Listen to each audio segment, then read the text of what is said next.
company on tonight is Coinmode, and we have Charles O'Neill and Stuart Radforth joining us. Thank you for joining us. Thank you for having us. We've got a fun fact about you to start us off.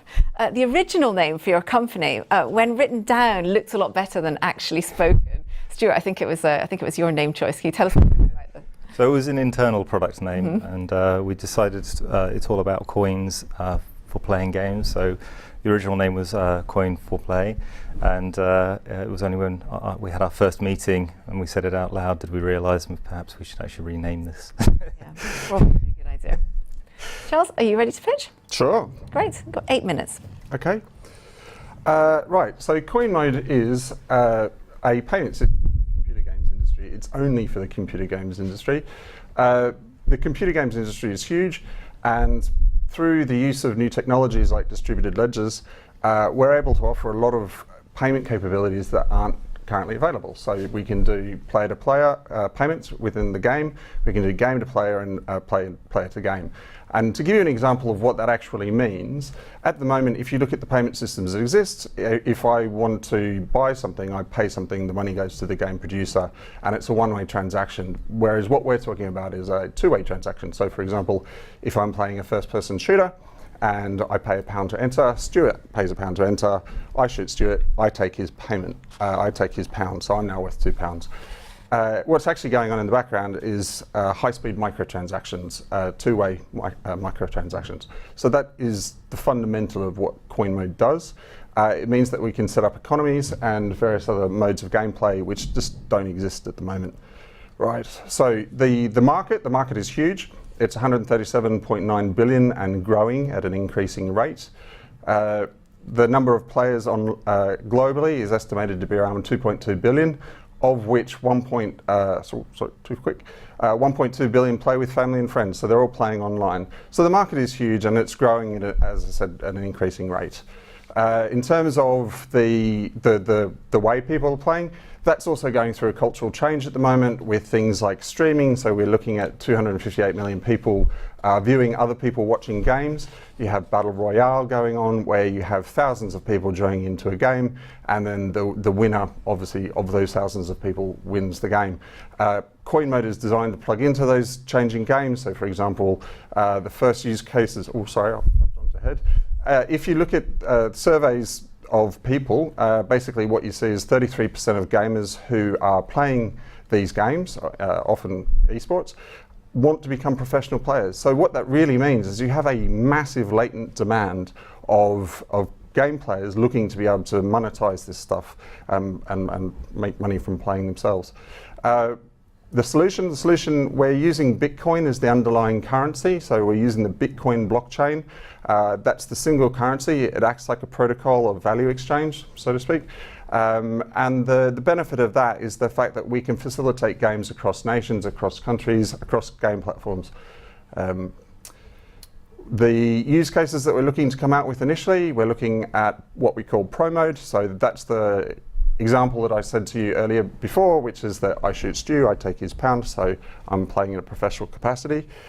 Tournament mode is the Battle Royale example that I gave earlier. So for example, you have 1,000 people playing, they all put in £5, who wins the battle takes the pot, so walks away with several £1,000s. The game, the platform, the payments platform itself is flexible enough that the game producer can set that logic and they decide actually how the pot gets divvied up, etc., etc.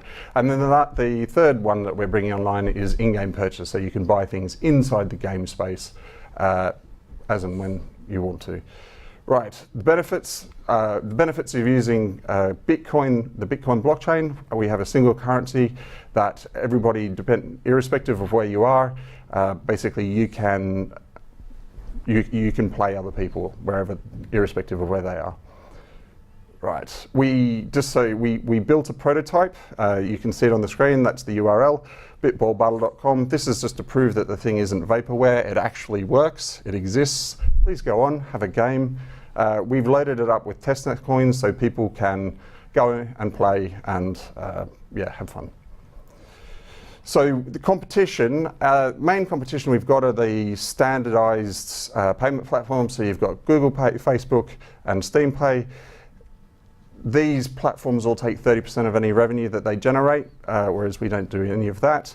We also have a couple of other crypto alternatives who are doing similar things in our space. We would argue that we're better than they are because they seem to be much more focused on the crypto element. Most of them have their own coins. We should emphasize this is not an ICO. We're looking to use the Bitcoin blockchain. So therefore, we're middleware, whereas these guys are actually looking to have their own coins. Right, moving right along. We've been working with the business. We have been working with about 3 different studios. We've been taking requirements from those studios. And the whole point is that the software that we're developing is very much geared up to solving problems that the game producers have in terms of monetization of their games. The revenue will come from transaction fees. So every time there's a transaction, we take a couple of percentage points.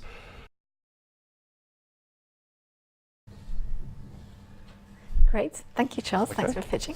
Eddie, have you got any questions to start us off? So the obvious question is, surely a game producer could just use Bitcoin Direct, right? So what are you bringing that's different to that? So that's a really good question, actually. So what we're trying to do is we're trying to simplify the whole process for the game developers and for the game players.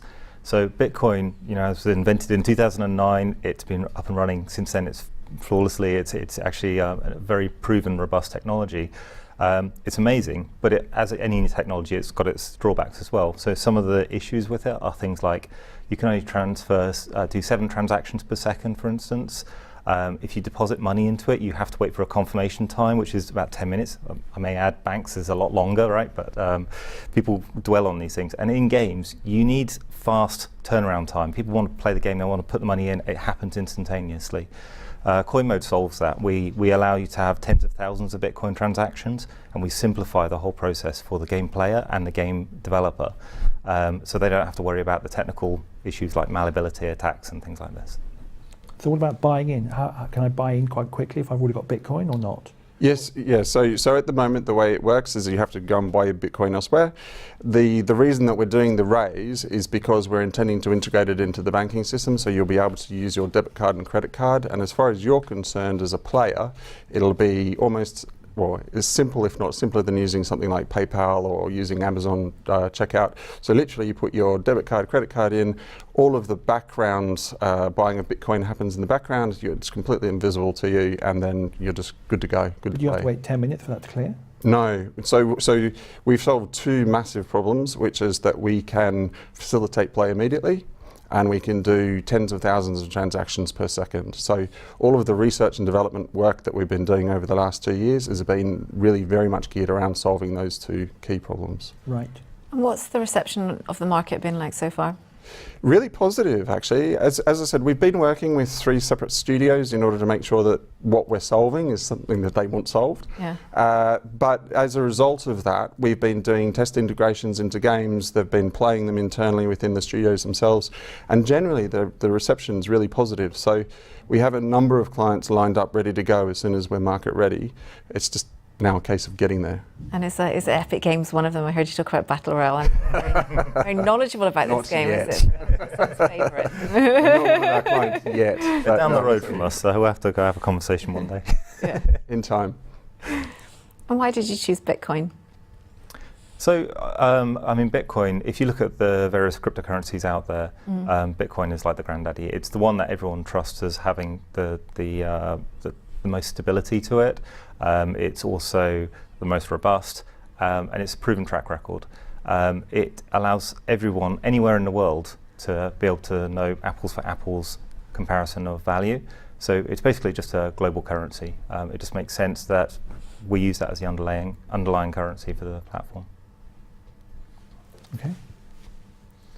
And what your payment system allows people to do things that weren't able to be done before. How's it been different? Well, the biggest thing is the fact that it's the 2-way payments versus 1-way payment, and the simple fact that I can do a payment to you or to you inside the game environment, whether it be competitively or just purchasing something, whereas a traditional payment system is very much just a 1-way payment that I make a payment and it goes to the distribution platform and then to the producer. So it opens up economies, it opens up new modes of gameplay. and just changes the way that game producers especially can monetize, but also the dynamic of how players will play each other. Right. And you worked at a bank before, and you come from the gaming industry. How did you guys meet each other? And the rest of your team. That's a better question. Yeah. So it's a long. Three friends of friends, basically, Right. and we started sort of hanging out, and then we got talking about random ideas of startups that we might want to do.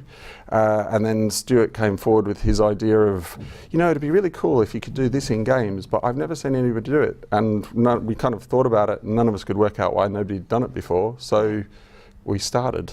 And both games fans, I guess. Yeah. Yeah. Of course. When we get time. If you'd like to find out anything more about Coinmode, you can do so on Crowdcube's website. That's crowdcube.com.